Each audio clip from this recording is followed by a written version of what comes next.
Là, t'as des très bons courtiers d'expérience. Eux, quand j'arrive en inspection, ils n'ont pas peur de mon rapport, ils vont closer la deal. Ils ont... Puis après ça, t'as d'autres... Puis ils connaissent leur maison, la maison qu'ils vendent. Exactement. Ouais. Puis t'as d'autres courtiers. Tu sais, j'ai écouté ton podcast avec le courtier immobilier, tu parlais des courtiers COVID. Ouais. Les nouveaux courtiers qui l'ont eu trop facilement. Ouais. Mais quand ils arrivent devant un rapport d'inspection, ils ne savent plus quoi faire. Ouais. Ils savent.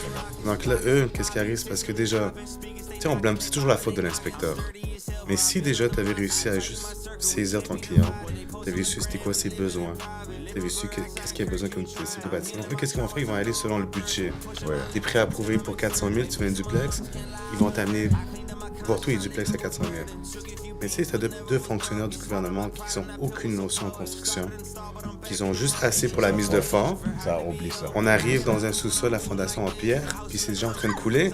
Oublie ça, Et ça fait pas je regarde tout le monde, puis c'est moi qu'on blâme. Tu sais, la maison, on ne revient pas. Et moi, je suis pas gêné, je le dis aux clients. Tu sais, pendant l'inspection, je parle beaucoup avec eux. C'est qu'est-ce que vous faites dans la vie. C'est ça, vous connaître le profil du client, ce qui est normal. À la fin de l'inspection, je suis vraiment pas gêné. Je leur dis, la maison n'est pas faite pour vous. I'm locked in with God, so there's nothing to offer. Receiving His love is like winning the lottery. Giving me